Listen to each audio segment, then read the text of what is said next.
And then when does the portfolio get involved? I think it's just a matter of looking at what do you currently have and what kind of risk are you comfortable taking. And what I find most of the time when I meet somebody, let's say they're 60 years old, and I take a look at their portfolio, maybe their 401k, it's as if they're still 30 years old when I look at their portfolio. They haven't changed their allocation in years. So I hear like in 2008 when people said, I was about ready to retire, my portfolio fell 50%.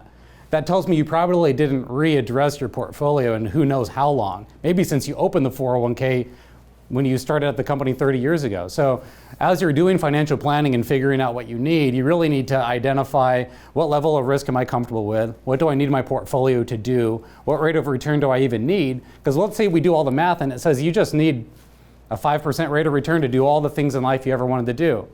Well, why take on the extra risk to try to get 7, 8%?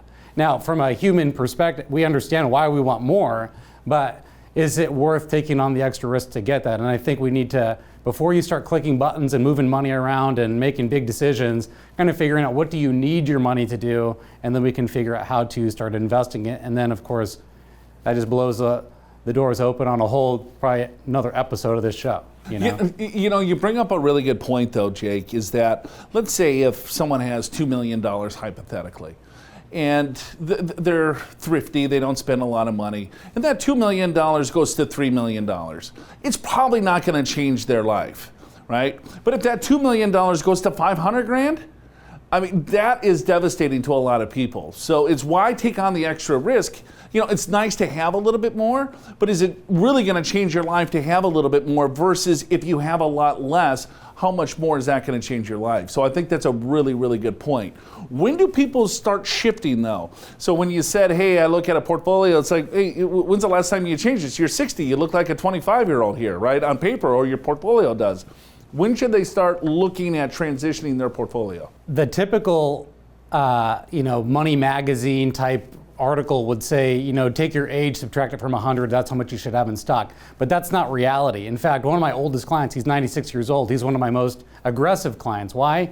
He served in World War II. He's got a pension from the U.S. Air Force. He has a pension from the company that he retired from, and he's got Social Security. He doesn't even need to touch his portfolio. So in cases like that, it's like, well, what is the goal of this money? And I always tell someone that we need to look at what is the demand on the money going to be before we say, well, because you're retiring, that means we need to go more conservative, or because you're older now, we need to go more conservative.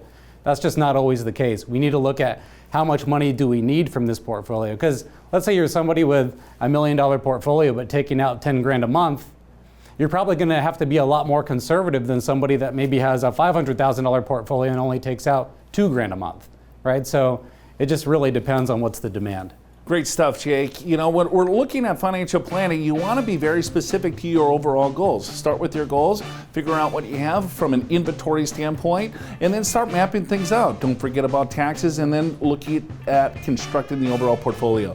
Go to yourmoneyyourwealth.com. You can do it yourself, folks, if you want to. Get our DIY retirement guide.